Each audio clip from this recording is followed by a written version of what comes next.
अध्यात्म उपनिषद ओम श्री परमात्मने नमः। यह उपनिषद शुक्ल यजुर्वेद से संबद्ध है। इसमें अपने नाम के अनुरूप आत्म तत्व के साक्षात्कार का विषय प्रतिपादित है।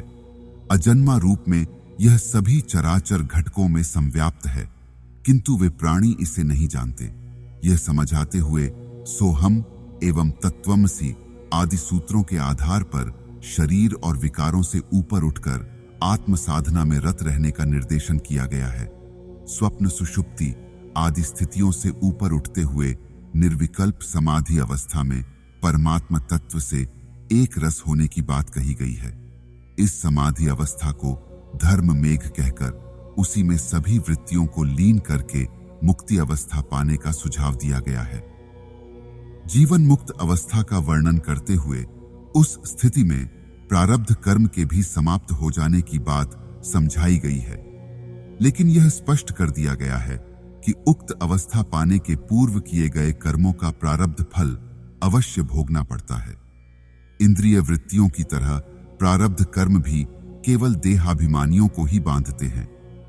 गुरु अनुशासन का अनुगमन करके शिष्य को ऐसी अवस्था प्राप्त होने पर उसका क्या प्रतिफल प्राप्त होता है, इसका वर्णन करते हुए इस उपनिषदीय ज्ञान के हस्तांतरण की परंपरा बताई गई है। ओम पूर्णमदः पूर्णमिदं पूर्णात् पूर्णमुदच्यते पूर्णस्य पूर्णमादाय पूर्णमेवावशिष्यते। ओम शांति शांति शांति। ओम रूप में जिसे अभिव्यक्त किया जाता है वह पर ब्रह्म स्वयं में सब प्रकार से पूर्ण है और यह सृष्टि भी स्वयं में पूर्ण है। उस पूर्ण तत्व में से इस पूर्ण विश्व की उत्पत्ति हुई है। उस पूर्ण में से यह पूर्ण निकाल लेने पर भी वह शेष भी पूर्ण ही रहता है। ओम आदिदैविक आदि भौतिक एवं आध्यात्मिक ताप संताप शांत हों। शरीर के अंदर स्थित हृदय रूपी गुहा में एक अद्वितीय अज कभी जन्म न लेने वाला नित्य शाश्वत निवास करता है। पृथ्वी इसका शरीर है। यह पृथ्वी के अंदर रहता है, किंतु पृथ्वी इस अज को नहीं जानती। जल जिसका शरीर है, जो जल में निवास करता है, पर जल को उसका ज्ञान नहीं है। तेज जिसका शरीर है, जो तेज के अंतर्गत संचरित होता है, पर तेज जिसका संचरित होना नहीं जानता। वायु जिसका शरीर है, जो वायु के अंदर संचरित होता है, पर वायु जिसे नहीं जानता। आकाश जिसका शरीर है, जो आकाश में संचरित होता है, पर आकाश जिसे नहीं जानता। मन जिसका शरीर है, जो मन में संचरित होता है, पर मन जिसे नहीं जानता। बुद्धि जिसका शरीर है, जो बुद्धि में निवास करता है, पर बुद्धि जिसे जानती नहीं। जिसका शरीर अहंकार है, जो अहंकार में निवास करता है, पर अहंकार जिसे जानता नहीं। चित्त जिसका शरीर है, जो चित्त में संचरित होता है, पर चित्त जिसे जानता नहीं। अव्यक्त जिसका शरीर है, जो अव्यक्त में संचरित होता है, पर अव्यक्त जिसे जानता नहीं। अक्षर जिसका शरीर है, जो अक्षर में संचरित होता है, पर अक्षर जिसे जानता नहीं। जिसका शरीर मृत्यु है, जो मृत्यु में संचरित होता है, पर मृत्यु जिसे जानती नहीं। वही सर्वभूतों में स्थित उनका अंतरात्मा है। वह निष्पाप है और वही एक दिव्य देव नारायण है। शरीर और इंद्रियादि अनात्म विषय हैं। इनके विषय में मैं और मेरा का भाव अध्यास भ्रांति मात्र है। इसलिए विद्वान को चाहिए कि वह ब्रह्मनिष्ठ ब्रह्म ज्ञान के द्वारा इस अध्यास भ्रांति को दूर करे। अपने को ही बुद्धि और उसकी वृत्ति का साक्षी मानकर स्वयं को प्रत्यगात्मा समझे। वह मैं ही हूं। इस सोहम वृत्ति से अपने अतिरिक्त समस्त पदार्थों से आत्म बुद्धि का परित्याग कर दे। लोकानुवर्तन संसार का अनुसरण छोड़कर देहानुवर्तन भी त्याग देना चाहिए। देहानुवर्तन के पश्चात शास्त्रानुवर्तन भी त्याग दे। इसके बाद आत्म अध्यास आत्म भ्रांति का भी परित्याग कर देना चाहिए। मनुष्य प्रारंभ में लोक देह आदि के माध्यम से सत्यानुगमन का प्रयास करता है। जैसे जैसे सत्य का स्वरूप समझ में आता रहता है, वैसे वैसे स्थूल आधारों का सहारा लेने की आवश्यकता घटती जाती है। इस तथ्य को न समझने वाले लोग मर्यादाएं तोड़ने लगते हैं। ऋषि का भाव मर्यादा त्याग नहीं, स्थूल आधारों से ऊपर उठने का है। सदा अपने आत्म स्वरूप में स्थित रहकर युक्ति, श्रुति, श्रवण और स्वानुभूति द्वारा सबको अपना ही आत्म स्वरूप जानकर योगी पुरुष का मन संकीर्ण भाव विनष्ट होता है। मन जब तक संकीर्णता से ग्रस्त रहता है तब तक मेरे तेरे के बचकाने भाव आते हैं। व्यक्तिगत संकीर्णता से योगी का मन मुक्त हो जाता है, वह समष्टि मन का अंग बन जाता है। निद्रा, लोकवार्ता, शब्दादि विषयों तथा आत्मविस्मृति का कभी अवसर न आने देकर आत्मा में आत्मा का चिंतन करना चाहिए। माता और पिता के मल से उत्पन्न हुए इस शरीर को, जिसमें मल और मांस भरा है, इसे चांडाल के समान दूर करके काया के साथ स्व के बोध को त्याग कर ब्रह्म रूप होकर कृतार्थ हो। हे मुने, महाकाश में घटाकाश के समान परमात्मा में आत्मा को विलीन एक रूप करके अखंड भाव से सदैव शांत रहो। स्वप्रकाशित, स्वयंभू और अधिष्ठान ब्रह्म रूप होकर ब्रह्मांड और पिंडांड का भी विष्ठा पात्र के समान परित्याग, उसके साथ स्वानुभूति का त्याग कर देना चाहिए।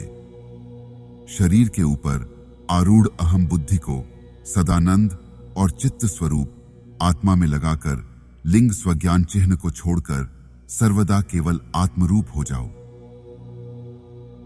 हे निष्पाप, जिस प्रकार छोटे से किंतु स्वच्छ दर्पण में विशाल नगर दिखाई देता है, उसी प्रकार अपने को मैं ब्रह्म हूं ऐसा जानकर कृतार्थ हो जाएं।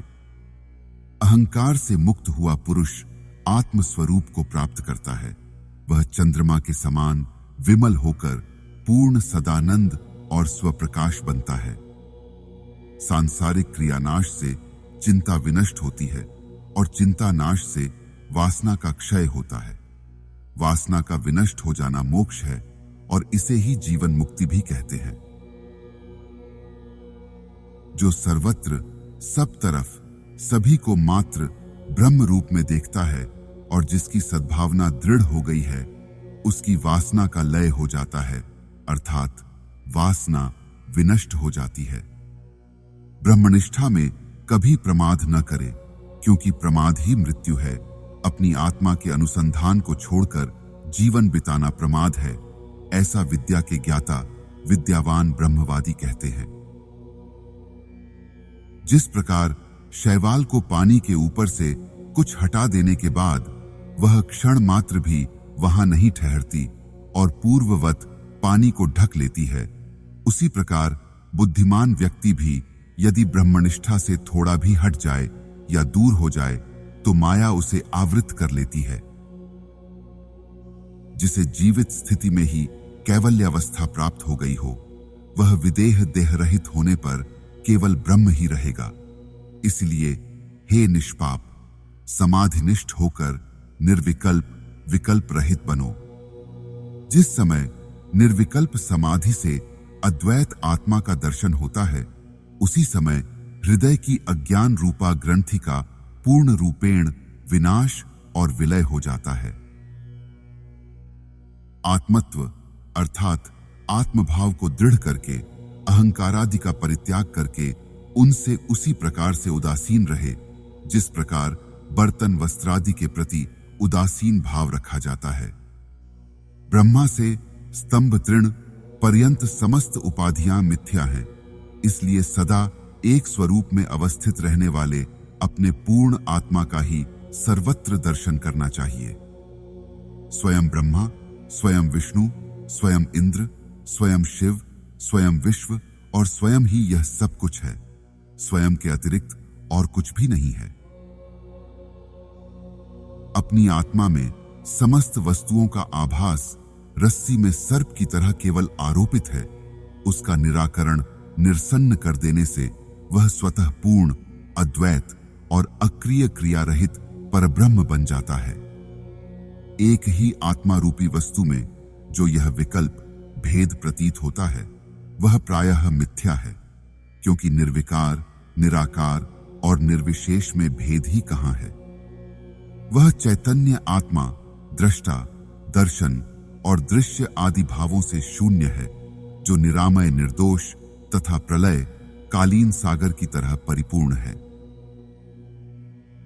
जिस प्रकार अंधकार प्रकाश में विलीन हो जाता है, उसी प्रकार अद्वितीय परम तत्व में भ्रांति का कारण भी विलुप्त हो जाता है।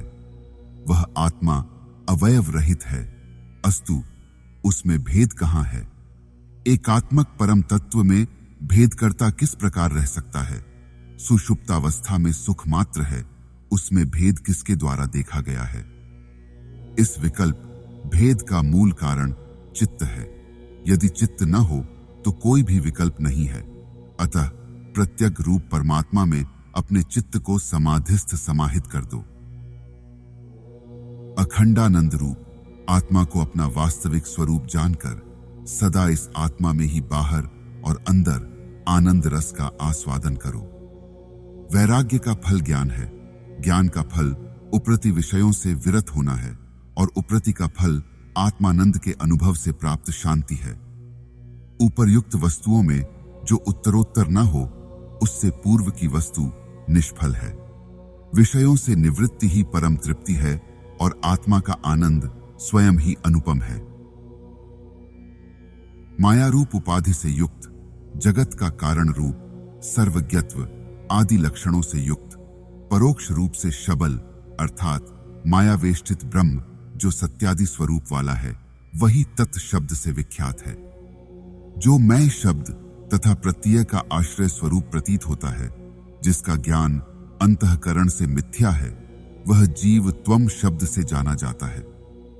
ब्रह्म एवं जीव की क्रमशः माया और अविद्या, यह दो ऐसी उपाधियां हैं जिनका परित्याग कर देने से अखंड सच्चिदानंद पर ब्रह्म ही भासित होता है। इस प्रकार तत्वमसि आदि महावाक्यों द्वारा उनके जीव और ब्रह्म के एकत्व का अर्थ और अनुसंधान करना श्रवण है, और जो कुछ सुना गया है उसके अर्थ पर युक्तिपूर्वक विचार विमर्श करके अनुसंधान करना मनन है। श्रवण और मनन द्वारा संदेह रहित हुए अर्थ में चित्त को स्थापित करके एकतानत्व प्राप्त करना, यह निदिध्यासन है। ध्वनि का ऊंचा नीचा, पैना या भारी होना उसके दोलन फ्रीक्वेंसी पर निर्भर करता है। समान दोलन वाले साज जब एक साथ बजते हैं तो उसके स्वर एक दूसरे में घुल मिल जाते हैं। इसे ध्वनि दोलन का सुसंयोग, रेजोनेंस ऑफ फ्रीक्वेंसी कहते हैं। एकतानत्व का अर्थ यहां भावात्मक सुसंयोग, रेजोनेंस जैसा कुछ होना चाहिए। इसके पश्चात ध्याता और ध्यान का परित्याग करके ध्येय में ही चित्त को स्थापित करें। वायु रहित स्थान में रखे दीपक की तरह जब चित्त निश्चल बन जाए, यही समाधि है। समाधि की अवस्था में वृत्तियां केवल आत्मगोचर होती हैं, इसके कारण प्रतीत नहीं होती, किंतु समाधि में से उठे हुए साधक की उन उन्नत वृत्तियों का स्मरण द्वारा अनुमान लगाया जाता है। इस अनादि जगत में करोड़ों कर्म एकत्र हो जाते हैं, किंतु समाधि के द्वारा उनका विलय हो जाता है और शुद्ध धर्म की वृद्धि होती है। उत्तम कोटि के योगवेत्ता इस समाधि को धर्म मेघ कहते हैं, क्योंकि वह मेघ के समान ही धर्मामृत रूप सहस्रों धाराओं की वर्षा करती है। जब इस समाधि के द्वारा वासना का जाल पूर्ण रूपेण लय को प्राप्त हो जाता है एवं जब पुण्य पाप नाम वाला कर्म समूह समूल रूप से विनष्ट हो जाता है, तब तत्वमसि आदि वाक्यों के माध्यम से पहले परोक्ष ज्ञान प्रतिभासित होता है और बाद में वह हस्तामलकवत अपरोक्ष बोध तत्व ज्ञान को प्रकट करता है।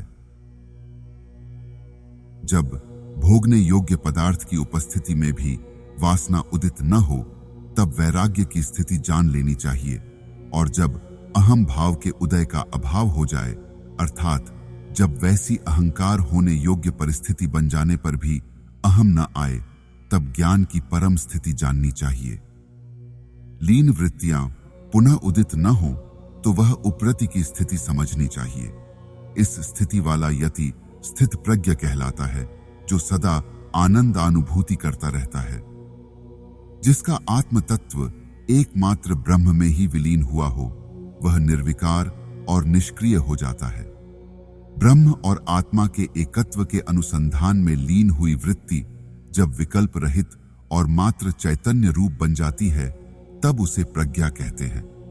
वह प्रज्ञा जिसमें सर्वदा विद्यमान रहती है, वह जीवन मुक्त कहलाता है। शरीर और इंद्रियों में जिसका अहम भाव न हो तथा इनके अतिरिक्त अन्य पदार्थों पर भी जिसका ममत्व न हो, वह जीवन मुक्त कहलाता है।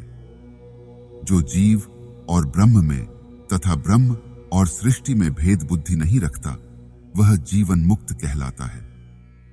सज्जनों द्वारा पूजे जाने पर और दुर्जनों द्वारा ताड़ित किए जाने पर भी जिसमें समभाव बना रहे, वह जीवन मुक्त कहलाता है। जिसके द्वारा ब्रह्म तत्व जान लिया गया है, संसार के प्रति उसकी दृष्टि पूर्ववत नहीं रहती। इसलिए यदि वह संसार को पूर्व के समान ही देखता है, तो यह जानना चाहिए कि वह अभी तक ब्रह्म भाव को समझा नहीं है और बहिर्मुख है। जब तक सुख आदि का अनुभव होता है, तब तक इसे प्रारब्ध भोग मानना चाहिए, क्योंकि कोई भी फल पूर्व में क्रिया करने के कारण ही उदित होता है। बिना क्रिया के कोई फल नहीं मिलता। जिस प्रकार जागृत हो जाने पर स्वप्न रूप कर्म विनष्ट हो जाता है, उसी प्रकार मैं ब्रह्म हूं ऐसा ज्ञान हो जाने पर करोड़ों कल्पों से अर्जित संचित कर्म विलीन हो जाते हैं।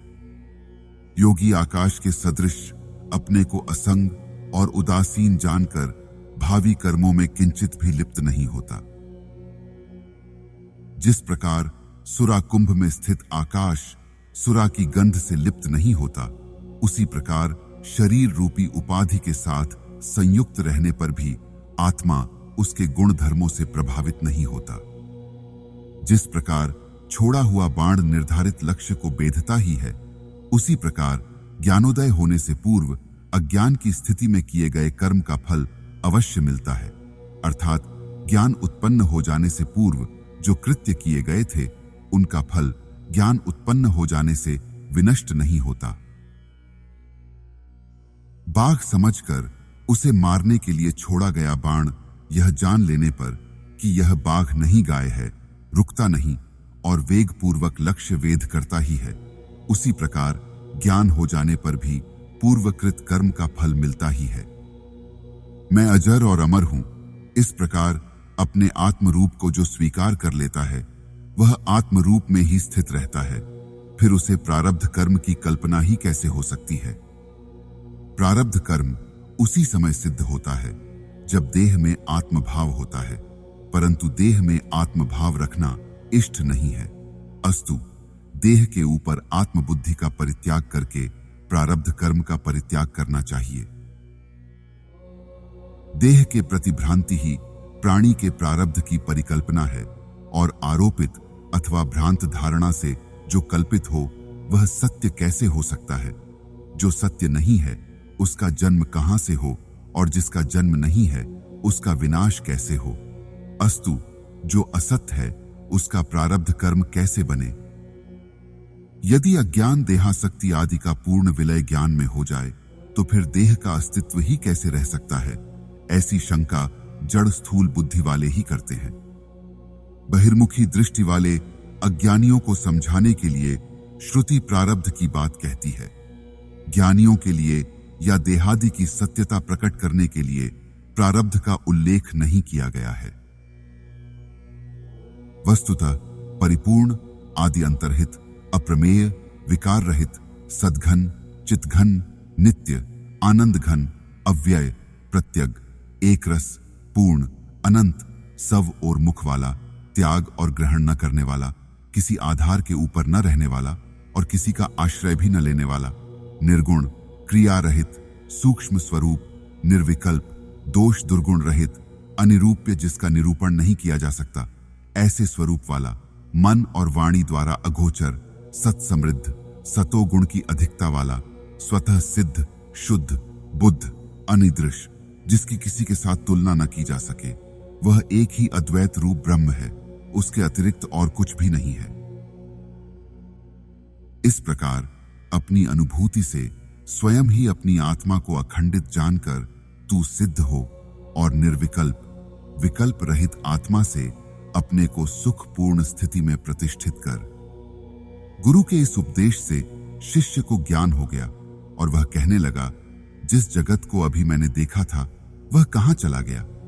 किसके द्वारा वह हटा लिया गया? वह कहां लीन हो गया? बहुत आश्चर्य का विषय है कि अभी तो वह मुझे दिखाई पड़ रहा था, क्या वह अब नहीं है?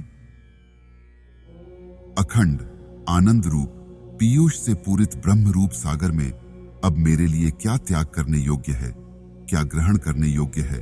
अन्य कुछ है भी क्या? यह कैसी विलक्षणता है! यहां मैं न कुछ देखता हूं, न सुनता हूं और न ही कुछ जानता हूं, क्योंकि मैं सदा आनंद रूप से अपने आत्म तत्व में ही स्थित हूं और स्वयं ही अपने लक्षण वाला हूं। मैं संग रहित हूं, अंग रहित हूं, चिन्ह रहित और स्वयं हरि हूं। मैं प्रशांत हूं, अनंत हूं, परिपूर्ण और चिरंतन अर्थात प्राचीन से प्राचीन हूं। मैं अकर्ता हूं, अभोक्ता हूं, अविकारी और अव्यय हूं। मैं शुद्ध बोध स्वरूप और केवल सदाशिव हूं। यह विद्या सदाशिव गुरु ने अपांतरतम नामक देवपुत्र ब्राह्मण को दी थी। अपांतरतम ने ब्रह्मा को दी थी। ब्रह्मा ने घोर आंगिरस को दी। घोर आंगिरस ने रैक्व को दी। रैक्व ने परशुराम को दी। राम ने समस्त प्राणियों के लिए प्रदान की। यह निर्वाण प्राप्त करने का अनुशासन है, वेद का अनुशासन है और वेद का आदेश है। इस प्रकार यह उपनिषद रहस्य विद्या पूर्ण हुई। ओम शांति विश्वम।